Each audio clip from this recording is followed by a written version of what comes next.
Comment rendre compte du choc intime de la puissance d'une œuvre de l'art? Comment raconter ce qu'elle peut produire sur un sujet, y compris sur son auteur lui-même?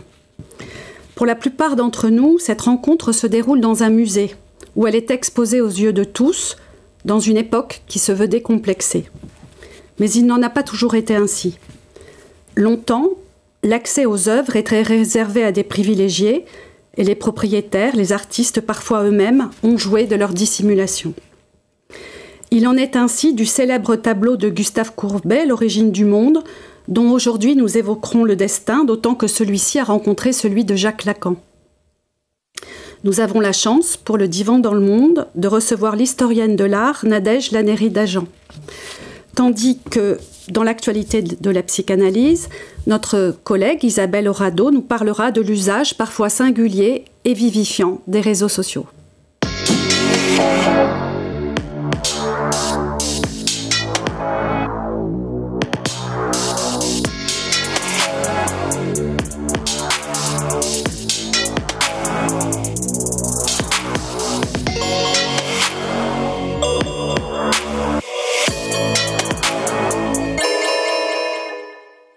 Nadège Lannéry-Dagen, bonsoir. Bonsoir Stéphanie. Nous sommes heureuses de vous accueillir ce soir dans Studio Lacan.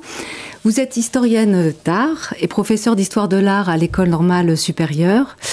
Et vos recherches portent principalement sur la fin du Moyen-Âge et la Renaissance, avec un intérêt particulier pour les Flandres et l'Italie. Vous avez aussi publié évidemment de nombreux ouvrages, tant des manuels tels que Lire la peinture, le tome 1 et le tome 2, ainsi que des monographies, dont l'une sur Rubens, et des ouvrages thématiques.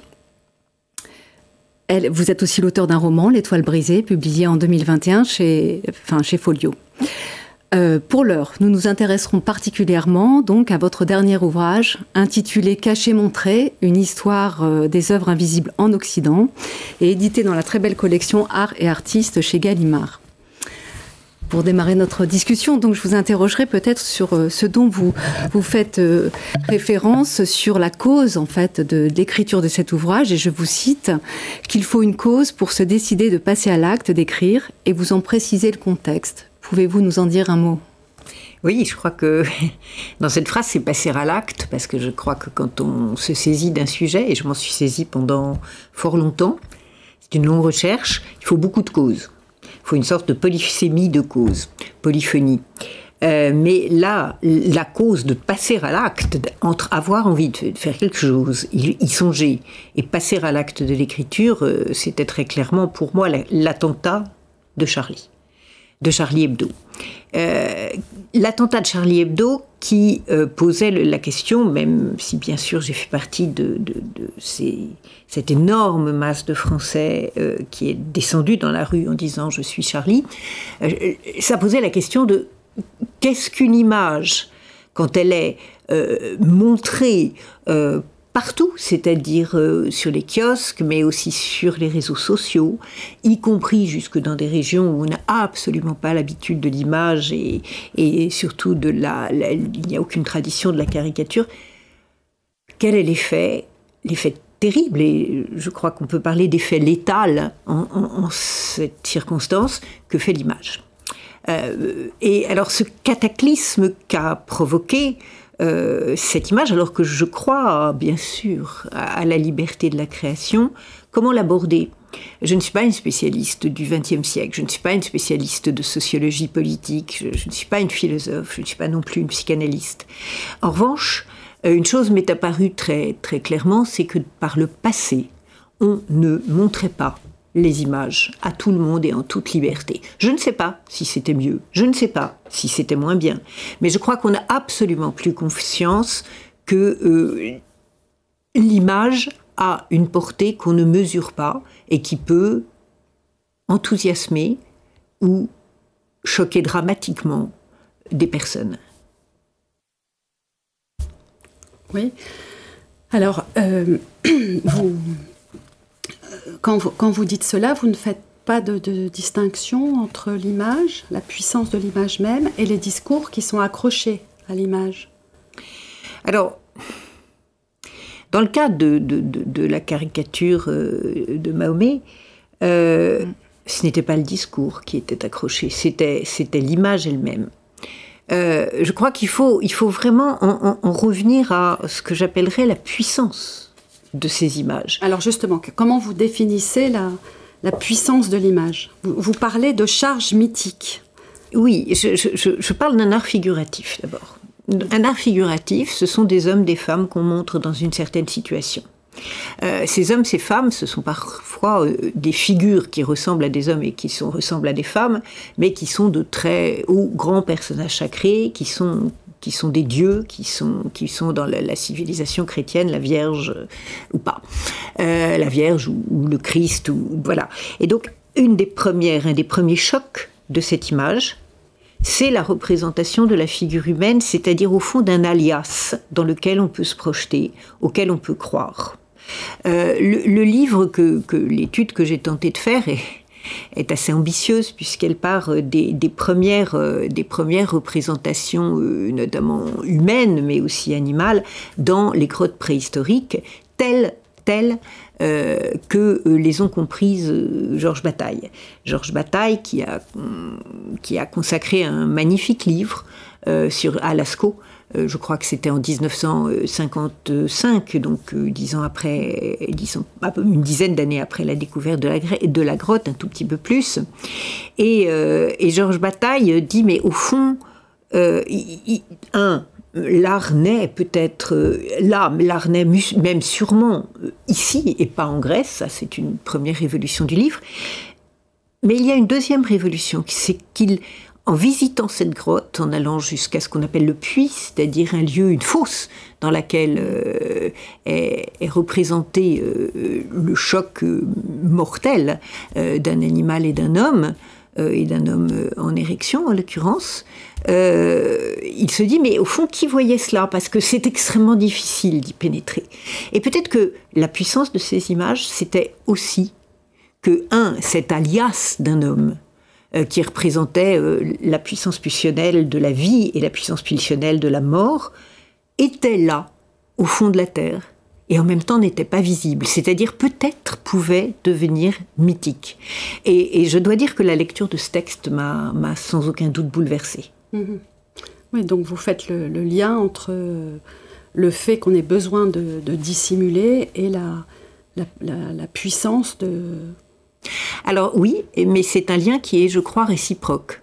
Le fait de dissimuler donne peut-être, c'est une hypothèse, de la puissance à l'image, mais l'image dont on sait qu'elle est dissimulée, dont on doit savoir qu'elle existe, dont on doit croire qu'elle existe, sinon ça n'a pas de sens, et que l'on sait dissimuler, peut prendre par un effet de gonflement emphatique, si vous voulez, la puissance d'un mythe. Je pense que l'un et l'autre sont absolument réversibles. Mmh.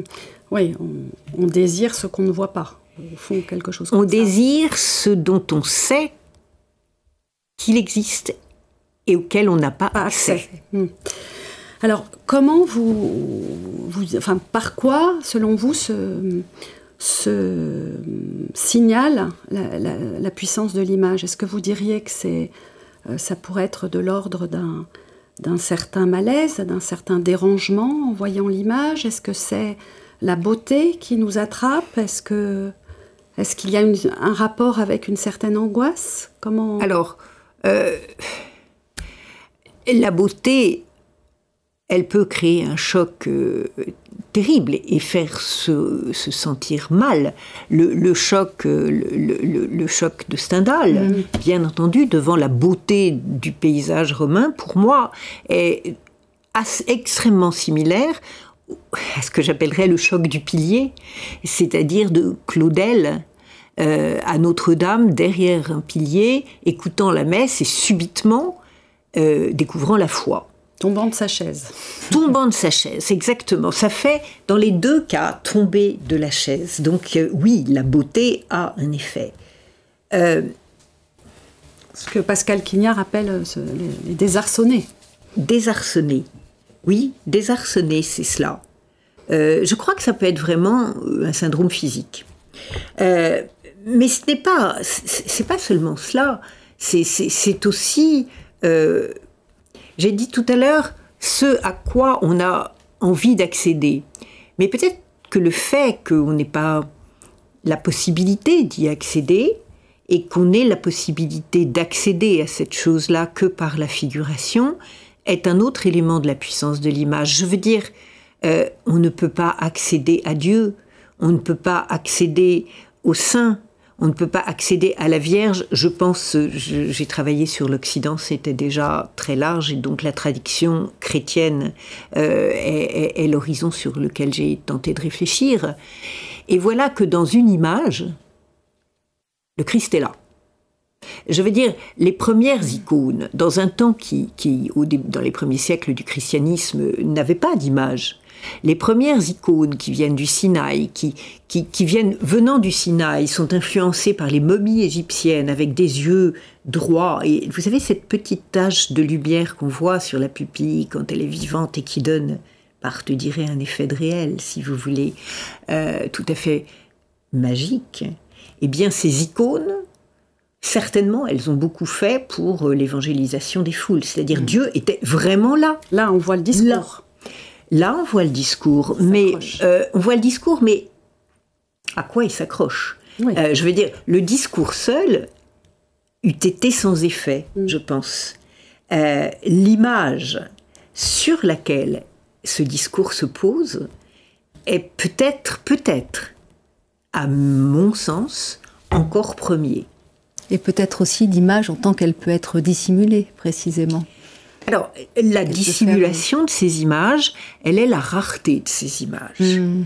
Si on a accès à cette représentation, je dis image, mais image a pour moi un sens très fort. Icône, icones, c'est l'image. Je ne veux pas dire n'importe quelle représentation pauvre de publicité ou quoi que ce soit. Avoir accès à l'image de Dieu, si on voit toujours cette image, si on dort dessous, si on cuisine dessous, on ne la voit plus. Avoir accès à cette image et que subitement, on referme un rideau, on referme une porte. On referme une porte d'un retable, d'une icône en mettant un couvercle, qu'on en interdise l'accès, alors il y a un mélange de frustration. On n'a plus accès à ce que l'on veut voir et de désir rendu plus intense. Parce qu'on sait que peut-être et quand la porte se rouvrira, on reverra l'image. Donc oui, la puissance est liée à l'existence, à la dissimulation, mais aussi à la possibilité, peut-être, un jour, quand, d'avoir à nouveau l'accès. Est-ce que ce serait à dire que vous êtes pour une politique de la dissimulation, peut-être transitoire, enfin, des œuvres d'art, à la manière de, je sais pas, César qui cache le Pont-Neuf ? Oui, je ne suis pas une prescription. Je ne veux pas faire de prescription, en aucun cas. Et je pense que toute solution simple est une non-solution. Il y a des époques où on a caché les images pour des raisons qui ne sont d'ailleurs pas forcément des raisons sympathiques. Je veux dire, ça fait partie de l'endoctrinement de la foule, de cacher l'image et de la montrer. Est-ce que j'ai envie de revenir à cette époque-là ? Certainement pas. On parle beaucoup des images puissantes, des images menteuses aujourd'hui. C'est par d'autres moyens. Mais bon, sans vouloir dire quoi que ce soit contre la foi, la force de conviction engendrée par les images du Christ dans les premiers siècles, ça tient aussi d'une illusion entretenue par l'Église, en tout cas d'un moyen de conviction un peu dangereux. Et dans une toute autre époque, quand ce ne sont plus les figures saintes qu'on a cachées, mais d'autres choses, c'est-à-dire des figures érotiques, des nus, et des nus parfois tout à fait sensuels, c'était aussi une privation, une discrimination qui était cette fois sociale et qui n'est pas sympathique. Donc non, je ne dirais pas « il faut faire ceci » ou « il faut faire cela ».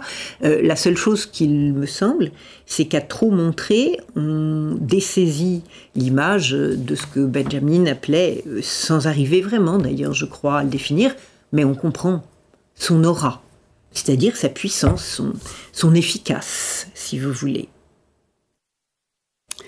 Oui. Est-ce que vous avez vous-même un souvenir d'une première rencontre avec une œuvre d'art ? Je crois que pour moi, l'art est un tout. C'est-à-dire, c'est pas une œuvre. Si je suis venue, j'ai une formation d'historienne, si j'ai basculé avec beaucoup de bonheur, je dois dire, dans les études sur les représentations, sur l'art, je crois que c'est par amour d'une région.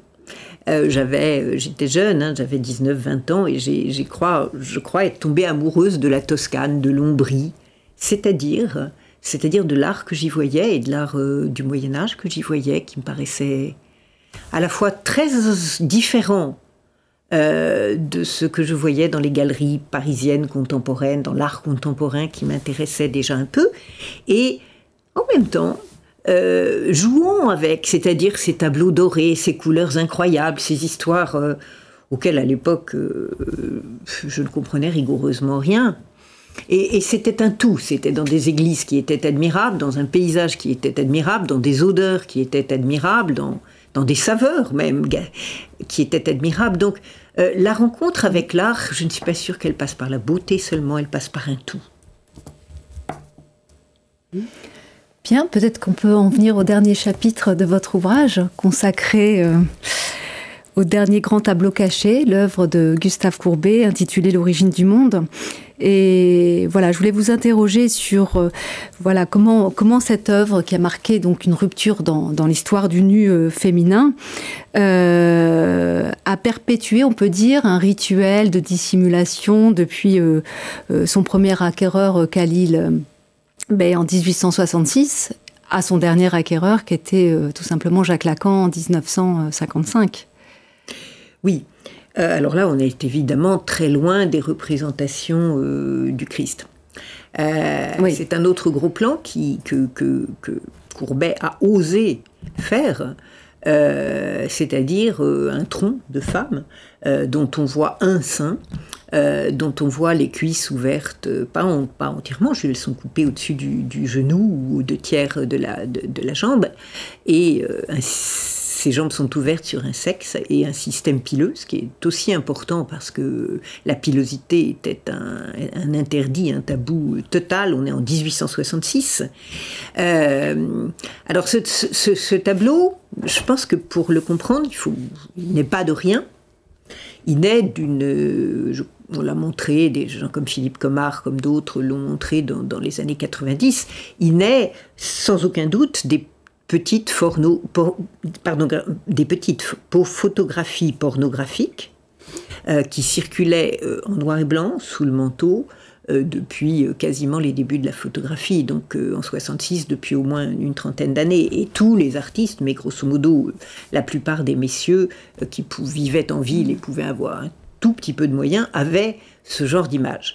Alors ce type de cadrage, on le trouve plus ou moins dans ces photos.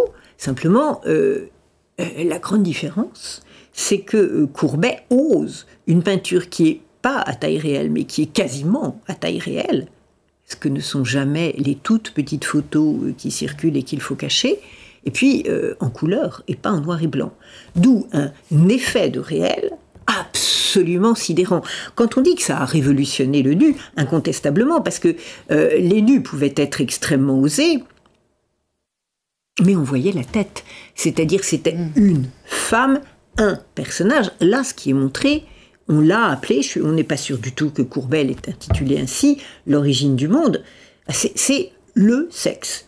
Alors, une déperdition... Donc, on ne sait pas qui l'a nommé l'origine du monde. C'est extrêmement compliqué. Non, en réalité, ça vient d'un texte du fils de Ludovic Halévy, beaucoup plus tard, publié dans les années 20, sur quelque chose qui aurait été dit 20 ans après la... Donc ça, c'est une chose importante. Ce tableau, on n'en sait pas le vrai titre, si tant est que Khalil Bey, qui était l'ambassadeur et commanditaire de cette œuvre, lui ait donné un titre. C'était... Mais ce qui est important, c'est qu'il y a... Alors évidemment, le féminisme, une pensée féministe pourrait très légitimement, peut légitimement s'en offusquer. C'est un corps réduit à son sexe, à disposition d'un regardeur qui, très évidemment, est un monsieur, puisque on sait exactement qui c'est cet ambassadeur de la porte ottomane, l'actuelle Turquie, si vous voulez, et fait par un homme. Et effectivement, ça n'a, à notre connaissance, jamais été fait.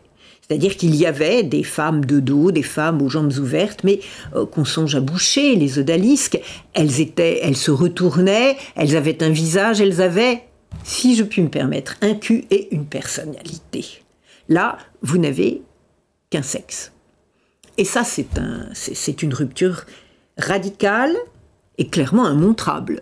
Si Courbet avait eu dans son atelier une descente de police, il était tout à fait mal. Il a eu quelques ennuis, on s'en souvient ensuite pendant la Commune à propos de la colonne Vendôme, mais là ça aurait été bien pire.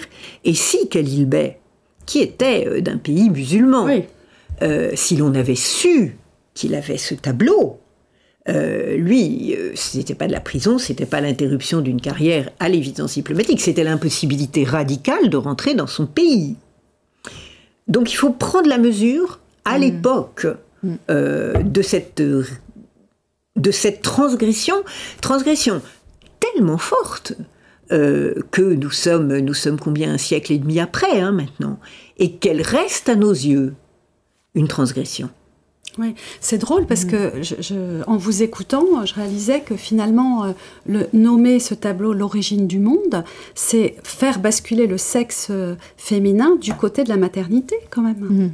Donc c'est comme si ça revoilait un tout petit peu le traumatisme de voir ce tableau. Oui, vous avez raison, je n'ai pas réussi. Et c'est assez étonnant qu'on prenne le titre comme un fait acquis, à tracer au-delà de ce texte, mais qui semble vraiment être la matrice, mais enfin, il n'a pas été inventé de rien, ce titre. Quoi qu'il en soit, oui, c'est la maternité. Peut-être y suis-je sensible parce que c'est un sujet sur lequel je travaille actuellement, l'art et la maternité, ou l'art et la grossesse, ou l'art et l'engendrement, ce qui sont des choses un peu différentes. Mais c'est aussi la genèse, c'est encore plus important que ça. Parce que l'origine du monde, c'est pas l'origine de moi, ou de toi, ou de vous, ou de n'importe qui. Tout le monde est sorti d'un ventre. Mais c'est la genèse revue au féminin. La matrice du monde, de l'univers, serait un sexe féminin. Des artistes d'aujourd'hui, oui, elle vit encore, heureusement pour elle et pour nous. Je pense à l'artiste américaine Judy Chicago, grande artiste californienne pour l'essentiel de son travail et féministe. Elle a fait une genèse au féminin, elle a revu, et on y voit au centre d'une très très grande, soit toile, soit broderie, parce qu'elle a plusieurs versions, on y voit une femme dont la tête est très petite, comme dans les Vénus préhistoriques, les jambes grandes ouvertes, et de son sexe ouvert sortent des flots, des rayons qui aboutissent à la création des animaux, les mammifères, les poissons, les oiseaux, et finalement à la création d'un homme et d'une femme plutôt, et d'un homme. Mais ça fait partie de ce mystère des œuvres qui nous intéressent aujourd'hui. Je ne suis pas sûre que Courbet l'ait pensé, puisque nous ne sommes pas sûrs, en fait, qu'il ait donné ce titre au tableau. Oui. Par rapport au rituel, alors, justement, de dévoilement de l'œuvre et... Alors, on peut l'expliquer de deux manières. Le tableau, après beaucoup de vicissitudes, a appartenu donc au couple Sylvia Maclès, Bataille ou Lacan, et Jacques Lacan. Et Sylvia Maclès... C'est drôle, vous commencez avec Bataille et vous finissez encore Bataille. Vous avez totalement raison. Vous avez tout à fait raison. Et vous savez, c'est très singulier parce qu'on n'anticipe pas les choses et je m'en suis rendu compte, comme ce que vous avez vu avec le regard un peu extérieur, que c'était une évidence. Et je ne l'ai vu qu'en terminant le dernier chapitre où je me suis dit, mais au fond, c'est de bataille à bataille. Et l'origine du monde aussi, au fond. Quoi qu'il en soit, Sylvie Maclès dit oui, nous l'avons couvert, mais c'est aussi pour les voisins ou la femme de ménage. Ce qui rabaisse d'une manière triviale ce qui est pour nous un mythe absolu, un mythe auquel quand même Masson n'a pas fait, Masson qui fait le cache sur la demande des Lacan. Sur la demande des Lacan, n'a sûrement pas fait cela avec l'idée qu'il fallait ménager la domestique. Ça, je n'y crois pas.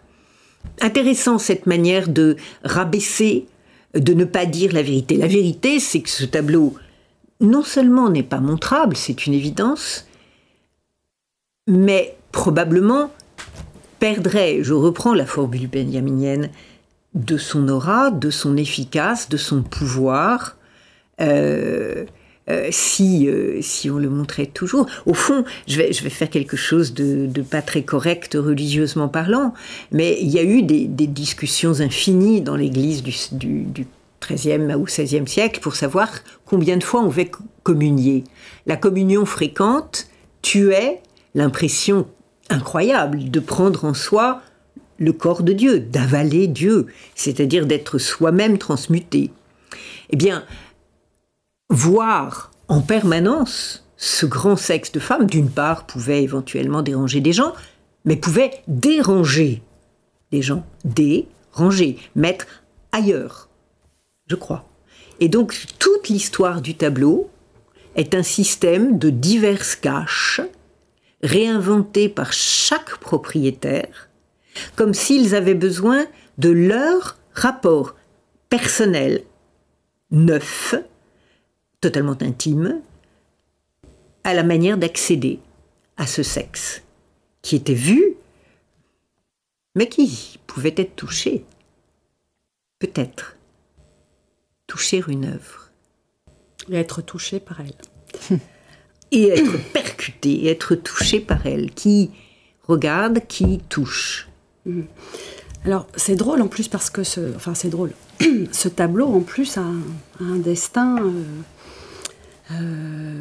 qui nous plonge immédiatement dans l'actualité de la cancel culture, puisque il a été, la vitre qui le recouvrait a été taguée lors de la dernière exposition Lacan. Alors, est-ce que vous pouvez nous donner un peu votre point de vue par rapport à cette cancel culture ? Alors d'abord, c'est ce qui n'est pas, je ne suis pas convaincue que ce geste était en quoi que ce soit utile, mais par ailleurs c'était une vitre. Donc le tableau n'a pas été touché et l'artiste qui a commis ce sacrilège l'a fait à titre de performance et sans... en sachant que ça ne mettait pas le tableau serait indemne. Au fond, elle a prouvé qu'il avait encore une puissance, ce que j'appelais une puissance transgressive. Or, vous ne pouvez pas demander à quelqu'un, je ne parle même pas d'un historien de l'art, je parle d'un amoureux de l'art, d'une amoureuse de l'art, de souhaiter une démolition, une disparition des œuvres. En aucun cas. En aucun cas. Que certaines œuvres aujourd'hui nous soient pénibles à voir, difficiles à voir, à apprécier, et qu'elle soit montrée avec beaucoup de précaution, c'est-à-dire en l'occurrence avec un discours qui rétablit la relativité des choses, je pense que c'est absolument légitime.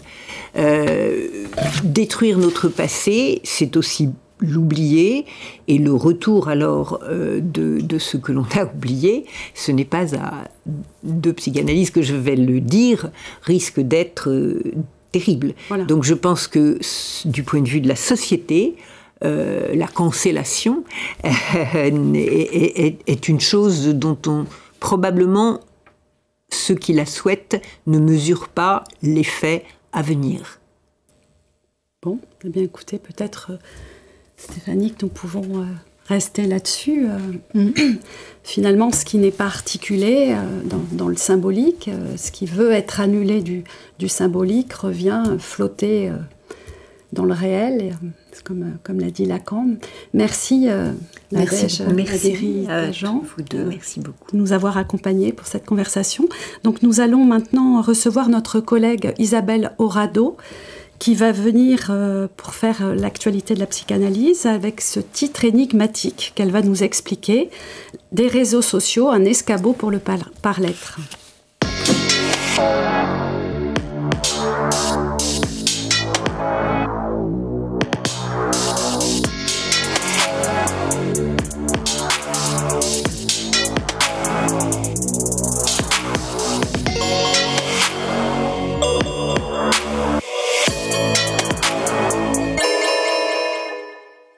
Isabelle Aurado, bonsoir. Bonsoir. Vous êtes psychanalyste à Nice et chargée de cours aussi à l'Université de Nice. Alors, de quoi allez-vous nous parler ce soir ? Alors, je vais essayer de rebondir sur la question des images montrées, cachées, dont vous venez de parler, qui croisent une question clinique, et notamment la place des réseaux sociaux et leur fonction aujourd'hui, et des images qui leur sont associées. Alors les réseaux sociaux ont pris beaucoup d'ampleur, et on les retrouve dans les discours des analysants, qu'ils soient enfants, qu'ils soient adultes, et peut-être plus particulièrement chez les adolescents. Or, on pourrait se dire qu'il peut y avoir plusieurs catégories. Il y a ceux qui s'en méfient, parce qu'ils pourraient être l'objet d'un complot, ou bien l'objet d'une propagande. Il y a ceux qui en sont addicts, qui passent leur temps connectés à leur téléphone et à poster tout ce qu'ils font. Bon, il y a sans doute plein de catégories comme ça qu'on pourrait déterminer. Mais il y a un usage qui est fait, qui me paraît intéressant pour la psychanalyse, c'est ceux qui s'en servent. Entendre au sens fort du terme, c'est-à-dire qui essayent d'en faire une solution. Et cette solution, on pourrait peut-être aller jusqu'à dire que ça peut faire escabeau. Alors, c'est un drôle de mot qu'introduit Lacan à la fin de son enseignement et qui marque une modification du rapport de l'image au narcissisme. Alors, est-ce que vous pouvez développer cela pour nous ? Alors, oui, en essayant de le faire le plus simplement possible. Il faut qu'on reprenne sans doute comment se constitue déjà l'image du corps. Lacan, au départ, le prend à partir du stade dit du miroir. Donc là, c'est le moment où l'enfant va se reconnaître dans le miroir. Alors, les étapes, c'est que bien sûr, il y a la présence, ça se fait via l'autre, avec un grand A, c'est-à-dire qu'il y a quand même la personne qui vient nommer cette image. Il y a aussi ce point qui échappe toujours dans le miroir. On pourrait dire que ça, c'est le point de réel qui apparaît là. Mais sur le plan imaginaire, il y a cette image qui se constitue, qui va être fixe, figée, et qui va être finie. C'est-à-dire que ça va permettre de se construire une image du corps, et qu'on va faire de cette image son corps. Alors, l'exemple le plus paradigmatique, bien évidemment, parce que cette image, on va l'esthétiser, elle va être investie narcissiquement, et l'exemple le plus paradigmatique, c'est Narcisse, qui va rester captif de son propre reflet. Mais on peut penser aussi aux selfies, dont l'usage aujourd'hui est très très fréquent, où on peut retrouver aussi cette problématique de montrer caché, c'est-à-dire quelle image on va poster sur les réseaux, quelle image on va garder pour soi, voire celle qu'on va supprimer en la détruisant immédiatement si elle ne nous satisfait pas. Et puis, il y a une autre façon de mettre en avant le corps dans les réseaux sociaux, c'est à travers des vidéos que certains jeunes peuvent publier. Et donc là, il me semble que ça met en jeu l'image, mais d'une autre façon. C'est une image qui est lié plus au temps, on dirait, du par-l'être, c'est-à-dire de l'être parlant, donc dans un nouage, dans un moment où le corps est noué à la parole. Mais alors, à quel type de vidéo pensez-vous ? Alors, on peut penser aux vidéos qui sont faites par les créateurs de contenu. Alors, les créateurs de contenu, au départ, c'est pas lié spécialement à Internet et aux réseaux sociaux. C'est une profession qui crée des articles, des images, des graphismes, des vidéos pour un prestataire. Et puis, il y a une catégorie, et ça, c'est la dénomination qu'il y a sur la fiche de poste, une catégorie dans ces créateurs de contenu qui capitalisent sur leur nom. Alors pour nous, bien sûr, ça fait de suite écho à se faire un nom. Donc ce sont des personnes qui vont se mettre eux-mêmes en scène et qui vont parler d'eux. Ce qui est assez étonnant à observer, donc j'ai fait un peu des recherches sur Internet, c'est de voir qu'il y a des adolescents qui sont plus ou moins désarrimés de l'autre, alors on pourrait dire soit de structure, soit par ce moment particulier de la vie, qui ont du mal à sortir de leur chambre et qui vont allumer leur caméra, ouvrir leur micro, se mettre à parler et puis poster cette capsule vidéo, un peu comme on pourrait jeter une bouteille à la mer, dans une sorte d'adresse un peu diffuse comme ça, donc il n'y a pas vraiment une adresse particularisée. Et le contenu n'est pas un message écrit comme dans la célèbre bouteille jetée à la mer, mais une tentative de nouer le corps et la parole et de le mettre en jeu comme ça. Alors, en cherchant, je suis allée voir un petit peu différents youtubeurs que j'ai un peu suivis, et je prends quelques exemples. Mélanie Diff, qui est une jeune fille sourde, donc, qui au moment de son adolescence poste une première vidéo qui s'appelle « Une fille sourde qui parle », et donc qui dit qu'elle va parler de tout et de rien. Elle va entre autres parler de sa surdité, mais pas seulement de ça, et qui trouve un certain écho puisqu'elle est suivie par presque 70 000 personnes. Voilà. Et puis, elle va faire ça pendant quelques temps, surtout au moment de l'adolescence. Puis ensuite, elle arrêtera complètement ses vidéos. Et puis, c'est quelqu'un qui aujourd'hui est enseignante de la langue des signes, qui fait encore quelques vidéos, mais uniquement pédagogiques, pour permettre l'apprentissage de la langue des signes. Je pense aussi à Kevin Tran, qui était donc adolescent quand il poste sa première vidéo, qui est d'origine asiatique, et qui fait une vidéo très humoristique sur quels sont les préjugés sur les Asiatiques. Et donc, il fait des petits montages vidéo très drôles.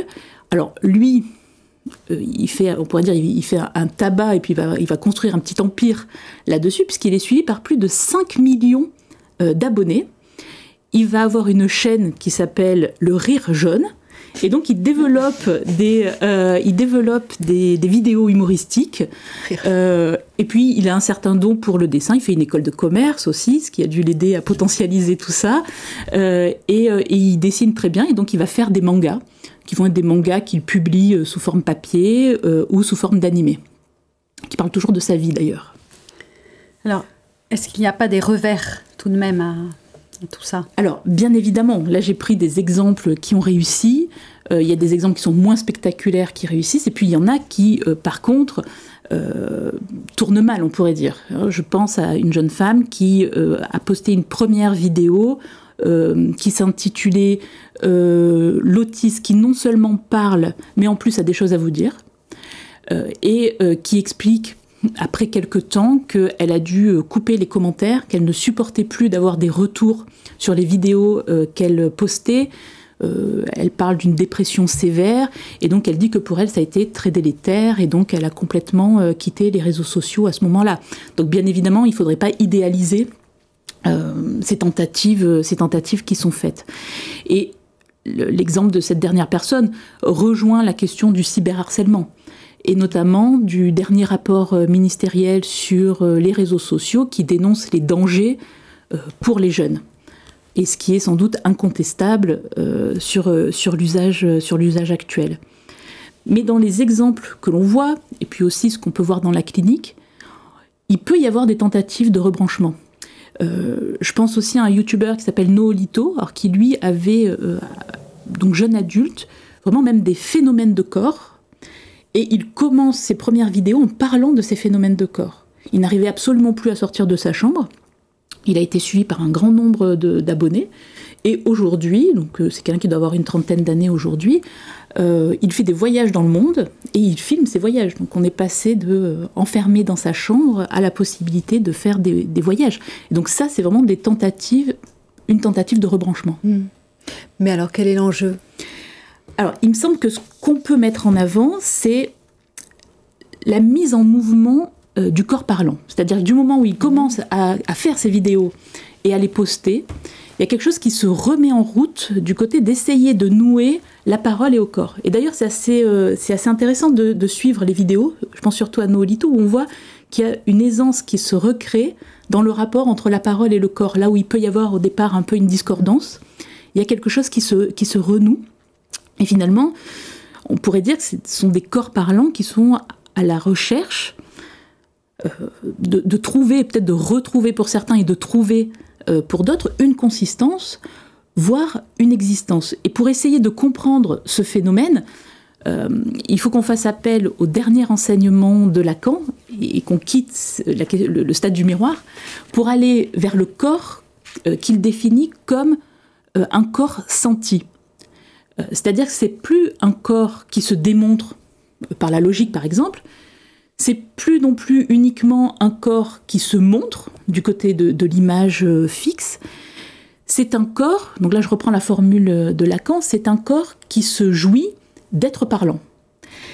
Et là, on voit qu'il y a un changement du statut du corps, mais qu'il y a aussi un changement du statut de la parole. C'est-à-dire que la parole ne sert plus simplement ou seulement à communiquer, elle vient marquer le corps.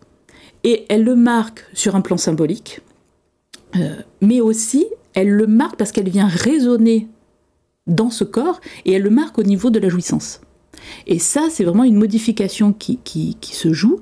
Et dans les exemples cités, on peut voir que finalement, ce sont des corps qui étaient parasités, qui avaient un embarras, un peu comme tout un chacun, et qui essayent d'en faire quelque chose, qui essayent de transformer ça. Alors certains, après avoir fait des premières vidéos, vont aller consulter des psys. Il y en a plein qui témoignent de ça. C'est-à-dire qu'après, comme si une adresse était possible, ensuite, après cette première tentative, et notamment Nolito, alors qui lui a carrément écrit un livre avec sa psy, qui est coécrit. Et donc on voit qu'il y a là une tentative de solution, une tentative de nouer le corps et la parole, et c'est là qu'on peut peut-être parler d'escabeau. Alors, nous y voilà. Escabeau, qu'est-ce que c'est ? Alors, c'est bien difficile à définir. C'est un terme complexe que Lacan a introduit à la fin de son enseignement, comme je disais au début, qui vient justement rendre compte de cette modification du rapport de l'image au narcissisme. Pour le prendre peut-être simplement, on peut dire que c'est ce avec quoi le parlette va se présenter au monde. C'est-à-dire ce avec quoi il va se présenter sur la scène de l'autre. Et là, on voit bien que les youtubeurs, finalement, c'est ce qu'ils essayent de faire. Là, tous ceux dont j'ai parlé, même ceux pour qui ça rate, finalement, ils essayent de trouver une façon de se présenter au monde là où ils étaient dans un moment d'impasse. Et cette façon d'essayer de transformer ce qui les encombre, on voit que c'est une forme de sublimation. Et là aussi, sublimation, on voit qu'il y a une modification du concept, puisque là, ce n'est plus une sublimation qui va toucher l'objet. Je pense à la phrase du séminaire 7 de Lacan, donc l'éthique de la psychanalyse, la phrase qui dit il s'agit d'élever l'objet à la dignité de la chose. Mais là, il s'agit plutôt que le par-l'être s'élève lui-même à la dignité de la chose. Et ça, c'est une proposition de Jacques-Alain Miller, cette formule, que le par-l'être s'élève lui-même à la dignité de la chose. Et il précise qu'il s'agit alors de la sublimation freudienne à son croisement avec le narcissisme. Et donc là, on voit bien ce rapport de l'image et du narcissisme qui a complètement changé par rapport au stade du miroir. Donc on n'est plus sur un narcissisme collé à l'image, mais sur un narcissisme qui vient toucher la substance jouissante. Et c'est ce qui va permettre de se fabriquer un ego, un terme qui est cher à Lacan au moment d'écrire le Saint-Homme sur Joyce. Et du coup, c'est l'idée de pouvoir faire l'hypothèse que pour certains par-l'être, les réseaux sociaux peuvent faire escabeau. Merci Isabelle. C'est maintenant le moment de conclure, donc c'est la fin de cette émission. Merci à nos deux invités. Merci Isabelle Aurado, merci Nadège Laneri d'Agen, et nous vous donnons rendez-vous la semaine prochaine.